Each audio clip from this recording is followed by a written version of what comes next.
با سلام با یکی شما بینندگان بینیهد گرامی ساعت با وقتی پراگاده هست و چون همیشه در این وقت من برای شما خبرهای تازه رو میرسونم. سپاس میگویم که ما رو تماشا میکنید و امیدوارم تا آخری صحبت با ما خواهید بود.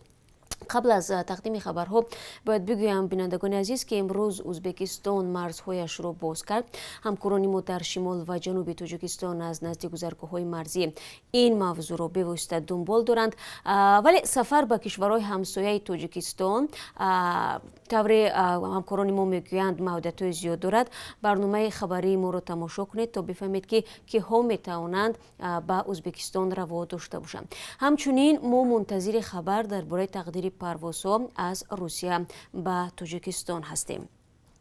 قرب روبل روسی در تاجیکستان تا یک هفته اخیر دیگر باره پایین رفته باعث به نگرانی خانواده‌های مهاجران مهنتی گردیده است. روز 30 سپتامبر بانک‌های تاجیکستان ارزش 1000 روبل روسی را برابر به 129 سومانی و 60 درم تا 130 سومانی پیشنهاد نمودند که در مقایسه با یک هفته قبل از 7 تا 8 سومانی ارزان شده است. ساکنان میگویند در شرایط پاندمی کووید 19 انتقال مبلغ از سوی نزدیکانشان از روسیه کم شده است و حالا تاثیر کاهش قرب روبل را بیشتر احساس میکنند.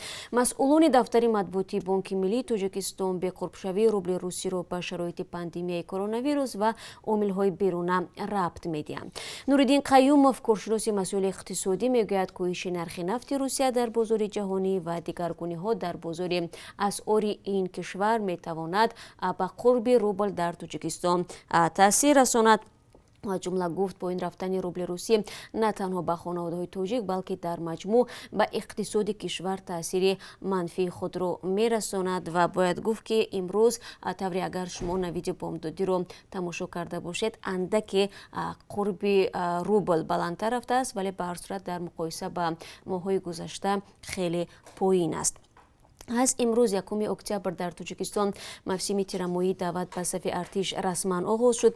طبق فرمان پرزیدنت امالی رحمان از 2 سپتامبر سال جاری این نوبت جوانان سال تولدشان 1993 تا 2002 برای خدمت در صف قوه‌های مسلح کشور جلب می‌گردند. عارف نوزیموف یک مسئول دفتر مطبوعاتی وزارت دفاع در صحبت با آزیا پلوس گفته است نوسکرانی که گرفتار بیماری کرونا ویروس هستند به خدمت بردن نمی‌شوند، اما آنهایی که در مرحله دعوت الکی این سرایت را از سر گذراندند از خدمت آزاد نیستند. هفته پیش وزیر دفاع در یک جلسه از کمیسران حربی طلب کرده بود که سفربر کردن دعوت شونده ها به خدمت در دایره قانون صورت بگیرد و قبل از همه به معلومات نوکی و سلامتی نوسکران اهمیت داده شود. معمولا هر سال موسم دعوت به خدمت خبرهای زیادی را درباره حالتهای به طور سربازشکار و یا خود ابله به خدمت بردن جوانان را در پی دارد.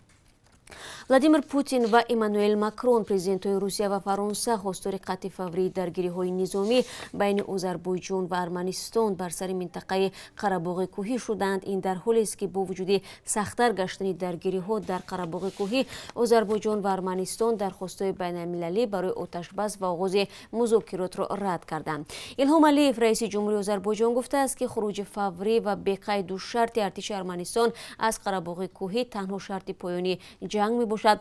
مولود چاوش آغلو وزیر امور خارجه ترکیه هم روز چهارشنبه در پاسخ به پرسش درباره احتمال کمک نظامی آذربایجان گفت ترکیه هر آنچه ضرور باشد انجام خواهد داد. در همین حال سرگئی لاوروف وزیر امور خارجه روسیه از آمادگی مسکو برای میزبانی نشست وزیران امور خارجه آذربایجان و ارمنستان برای حل و فصل مناقشه بین دو طرف خبر داده است. نیروهای جدای طلب ارمنی در قره‌باغ کوهی میگویند که در 4 روز گذشته 84 نفر از نیروهای نظامیشان کشته شدند. در جنگ‌های اخیر از هر دو طرف بیش از 100 نفر جان باختند. وزارت تندرستی تاجیکستان 30 سپتامبر خبر داد که در شبانه روز گذشته مرگ یک نفر دیگر را از کرونا ویروس نو ثبت کرده است. با این امور رسمی جان باختگان از بیماری همگیر به 76 نفر رسید. وزارت گفت در شبانه روز آخر 43 مورد دیگری بیماری تصدیق شده است. به اطلاع رسمی در مجموع از آخر ماه اپریل تا 30 سپتامبر کرونا ویروس به 9769 نفر در تاجیکستان سرایت کرده است. مقامات میگویند نزدیک 88% شفا یافتند. буданд. 74 гумонбар зери назорати пизишкон қарор дошта, 41 нафар баъд аз табобат аз муассисаҳо ба хонаҳояшон ҷавоб дода шуданд. бисёре аз мутахассисон мегӯянд омори расмии мақомот миқёси воқеии суръати беморӣ ва талафот дар Тоҷикистонро нишон намедиҳад ва теъдоди беморону фавтидагон бештар аз он аст ки вазорати тандурустӣ мегӯяд. муассисаҳои байналмилалӣ мегӯянд заъфи мақомоти тандурустӣ дар озмоиши васеъ аз беморӣ метавонад як сабаби кам будани омори гирифторону талафот бошад. зоҳиран дар қазияи ҳувайдо тиллозода духтари 5 солаи тоҷик ки дар тобистони соли 2018 дар шаҳри серпух ва нахуст таҷовуз ва бадан кушта шуд пешрафт ба назар мерасад. вакили дифои ин хонавода дар суҳбат бо хабаргузориҳои русӣ гуфтааст ки тебқи хулосаи пизишкон Александр Сёмин нафари гумонбар дар ин ҷиноят дигар аз табобат рухсат мешавад ва ёз ба табобаташ боқӣ намемонад ва муолиҷаи иҷбории ӯ қатъ шудааст. ба ҳамин тартиб эҳтимолан Сёмин ба ҳамин зудиҳо дар додгоҳ барои амалаш посух хоҳад гуфт. падари ҳувайдо ин хабарро дар суҳбат бо Радиои Озодӣ тасдиқ кард ва умедворӣ намуд ки билохира қотили фарзандаш муҷозот хоҳад шуд. бояд гуфт вакили мудофеъро барои хонаводаи ҳувайдо тиллозода сафорати Тоҷикистон дар Русия ҷудо кардааст. خب بینندگان عزیز این چند خبر تازه بود که تا این ساعت به دست من رسید. با خبرهای بیشتر از این همه شما رو در برنامه بعد از 3 ساعت دیگر منتظریم. روزی خوب داشته باشید.